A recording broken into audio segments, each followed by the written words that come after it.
Hello everyone, अस्सलाम वालेकुम। Welcome back to my channel explore Dubai with Nadia. जी guys, सबसे पहले आपको रमज़ान बहुत बहुत मुबारक हो। और बताइए आपके रोज़े कैसे चल रहे हैं। मेरे रोज़े अल्हम्दुलिल्लाह अच्छे चल रहे हैं। और गाइस, हम लोग बाहर गए थे इफ्तारी के बाद, तो मैंने कहा चलिए आपके लिए वीडियो बनाऊँ। ये देखिए, यहाँ पे यूएई में तकरीबन हर मस्जिद के साथ जो है रमज़ान के महीने में ये टेंट लगते हैं और यहाँ पे फ्री जो है इफ्तारी करवाई जाती है। मोस्टली जो लोग फैमिलीज़ जिनकी साथ नहीं है या लेबर्स हैं जो इफ्तारी का ख़ुद अरेंज नहीं कर सकते, उनके लिए बहुत इजी हो जाता है। और माशाल्लाह ये इनकी गवर्नमेंट अरेंज करती है। और गाइज़, आपको पता है कि यहाँ पे मस्जिदें बहुत ज़्यादा हैं पूरे यूएई में। अभी देखें, जिस रोड पे मैं खड़ी हूँ वहाँ 2 मस्जिदें आपको नज़र आ रही हैं। तो ये कि मस्जिदें माशाल्लाह बहुत ही प्यारी हैं, शारजा में भी और दुबई में भी। मैं किसी दिन आपको सिर्फ जो है मॉस्क सारी दिखाऊंगी। और ये हम यहाँ से जो है शारजा कॉर्निश पे खड़े थे और सारा ये व्यू बहुत ही खूबसूरत लग रहा था। और अफ्तारी करके ज़रा चहलकदमी भी हो जाती है, आपको बहुत अच्छा लगता है। और वेदर बहुत अच्छा था, मौसम ठंडा ठंडा सा था और चाँद भी बहुत प्यारा लग रहा है। हमने ज़रा उसका क्लोज़अप ले लिया है आपको दिखाने के लिए। अच्छा, ये जो अफ्तारी करवाई जाती है, इनमें जो ये बॉक्सेस डिस्ट्रीब्यूट करते हैं, उन बॉक्सेस में राइस होते हैं। राइस में कोई भी मीट होता है, चिकन होता है, बीफ या मटन वगैरह हो सकता है। और उसको मंदी कहते हैं ये। और उसमें जो है खजूर होती है, पानी, लस्सी और थोड़ा सा फ्रूट होता है। ये बॉक्स होता है, तकरीबन सेम ही ऐसा होता है हर जगह पे। और गाइस, वैसे भी रोड्स के ऊपर ना जगह जगह पे इनकी जो कम्युनिटी पुलिस है वो इफ्तारी के टाइम पे खड़ी होती है। उन्होंने बॉक्सेस पकड़े हुए होते हैं। जो लोग गुजर रहे होते हैं, ट्रैफिक में बाज़ वक़्त फंस जाते हैं, तो उनको ये बॉक्सेस डिलीवर कर रहे होते हैं। उसके अंदर इफ्तारी का सामान होता है, थोड़ा बहुत, बहुत ज़्यादा तो नहीं, लेकिन इतना होता है कि आप जो है रास्ते में अगर इफ्तारी आपको करनी पड़ जाए तो आप इफ्तारी कर लें। तो ये बड़ा अच्छा सिस्टम लगता है। अल्लाह ताला इसी तरह हमारे मुल्क में भी जो है इतनी खुशहाली हो, इसी तरह से जो है वहाँ पर भी अरेंज किया जाए। आमीन।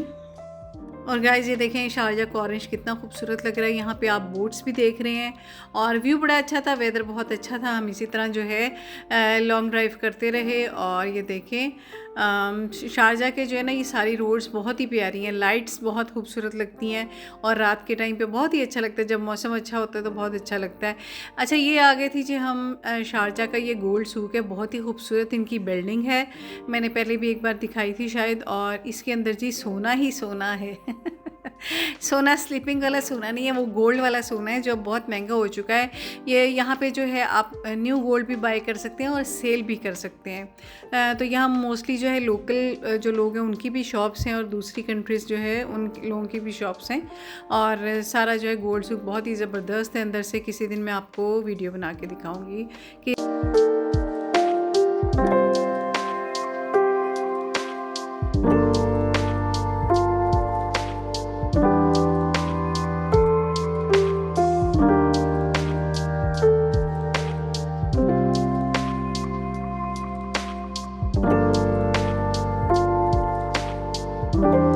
गाइज़, यहाँ की मस्जिदें बहुत ही खूबसूरत होती हैं और यूएई में, पूरे यूएई में बहुत खूबसूरत हैं। बस हम शारजा की जो है सड़कें इस तरह जो है छान रहे थे और छानते छानते जो है हम दुबई चले गए। बीच में मेरी आंख लग गई थी क्योंकि इफ्तारी करके मुझे बहुत नींद आती है। तो जब मेरी आंख खुली तो हम यहाँ शारजा म्यूज़ियम के सामने खड़े थे। तो फिर मैं क्या, चलें जी वीडियो बनाते हैं। बड़ी ज़बरदस्त जो ये व्यू है, बड़ा अच्छा लग रहा था। और ये शारजा म्यूज़ियम है, बहुत ही अंदर से भी ज़बरदस्त है। आपको मैंने ऑलरेडी एक वीडियो बना चुकी हूँ। और ये सारा शीशा लगा हुआ है, बाहर से अंदर हो ना तो सारा बाहर से नज़र आता है। तो ये बहुत ही खूबसूरत है। और हम यहाँ पे बस फिर हमने वॉक की, यहाँ की सारी बिल्डिंग्स को कवर किया आपके लिए कि आपको दिखाएं कि दुबई कितना खूबसूरत है। और यहाँ पे बसेस भी आती हैं, बहुत ही अच्छे यहाँ पे वो बने हुए, बस स्टॉप भी बने हुए हैं। वो भी मैं आगे आपको वीडियो में दिखाऊंगी। आप जो है अब आप वीडियो एंजॉय करें, मेरी आवाज़ ना सुने, ठीक है। तो आपको वीडियो अच्छी लगेगी। और मैं थोड़ा म्यूज़िक चला देती हूँ, ठीक है।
you